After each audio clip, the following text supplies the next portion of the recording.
Hey guys, how's it going? So we've got an Echo leaf blower for repair. This is a while back. I had done some Echo equipment videos on doing some fuel line maintenance, and this is one of the blowers that I worked on. This is the blower that I worked on. You can see it's got the new fuel lines on it. And now it's back for a carburetor clean, and a carburetor clean and inspection because it's running it idles fine, but it will like when you throttle it up, it bogs down when it's throttled up, or when you have it in full throttle position. And I've checked the obvious. I've put a new fuel filter in it. I drained out the gas out of it, and that's the gas that came out of it. So you can see that's green. I had this before in the other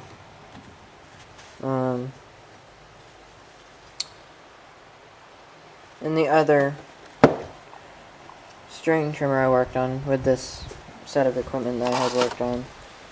And it also had green gas in it. That fuel in it now, I put fresh gas in because just out of like one of my gas cans over there. But and like I've checked the obvious. Like I said, I put a new fuel filter in it. Like I put one of these fuel filters in it. This is just a Walbro fuel filter, as you can see there. The old fuel filter that came out of it is over here. It wasn't too bad, really, but there's that big thing of dirt on it. But I thought since it was sitting in that green gas that I should probably replace it. And I tried with doing that, like trying to run it, but it didn't help it. So yeah, I guess what we'll do next is go ahead and take the carburetor off the intake, of course, with those two screws down there. And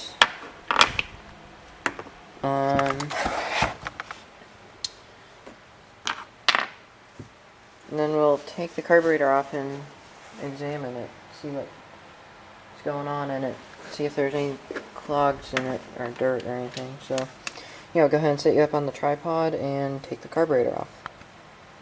Okay, so we got the blower turned around here and got the camera on the tripod, so we're going to go ahead and take the two screws holding the carburetor on. We're going to take them out, and we'll grab a magnetic tray here.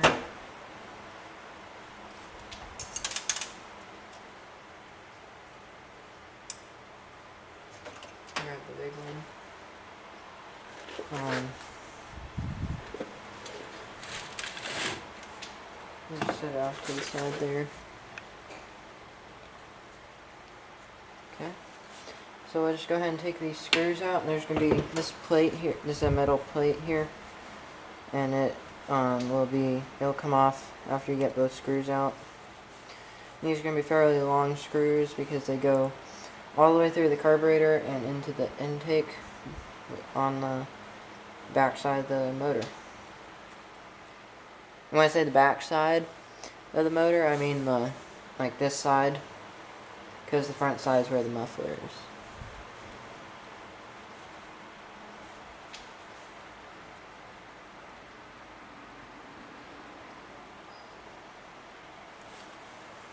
So I'll go ahead and get these screws out, and I'll show you what to do next. So I got the other screw almost all the way out, and the carburetor and all the parts here are coming loose because I've got these screws out, but I'll go ahead and get this screw out, and then I will show you how to take the fuel lines off of the carburetor. Okay, so I got the carburetor off, or pretty much loosened up here. I just need to get this screw off. There. So I got the carburetor loosened up here, like completely taken off. And there's going to be a gasket between the carburetor and the intake. And that's what it looks like there. So you'll just go ahead and set this off to the side for now. Somewhere where it won't get carburetor cleaner on it, because gaskets and carburetor cleaner don't really mix. And then here's the air box and that plate I was telling you about. See if you can see it. There. But we'll just go ahead and set this in our magnetic tray. And I don't know that you can see this, but there is the throttle linkage right there. And this has to go, there's only a certain one way this goes.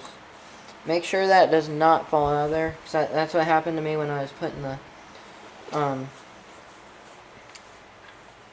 the fuel lines back on, and it fell out, and that was a pain in the butt, because you have to take the carburetor, or the whole handle apart up on top. Whoops. You have to take apart the whole handle right here, and it's not very easy to get back together because there's a bunch of screws. So now what we'll do is I've loosened the fuel cap so that there's no pressure in the fuel tank, so that we can take the fuel lines off. So basically what we'll do now, just kind of twist them off.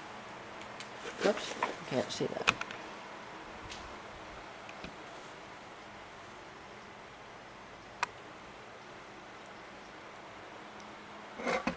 There, now you can see that.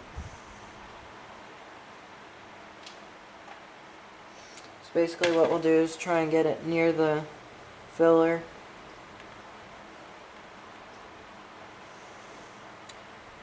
In case any fuel does want to come out, but it doesn't seem any because there's no pressure in the fuel tank. That's why I open the fuel cap before you take this off. So there we go, we got the carburetor off. That's what it looks like. There. And that primer bulb is on the bottom. So we'll go ahead and set that on our tray.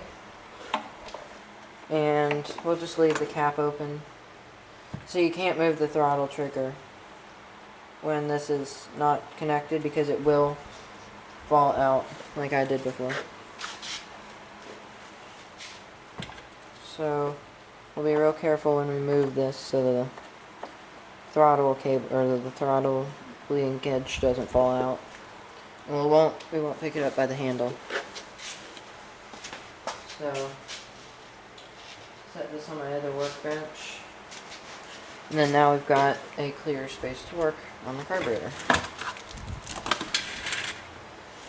So let me set up the camera at a different angle so you can see what I'm doing, and I'll be right back. Hey guys, I'm back on this a few days later after I did the beginning of the video on the Echo PB200 blower. I ended up ordering a carb kit for it. You can see it's got no carburetor on it right now. I ended up ordering a carb kit for it. The carburetor is over here. But I ordered a carb kit for it because I took apart the carburetor. Can't remember if I did that on video or not, but the diaphragm, this metering diaphragm here, is very stiff. And I imagine that this blower's never had a carb kit redo or carb rebuild before. So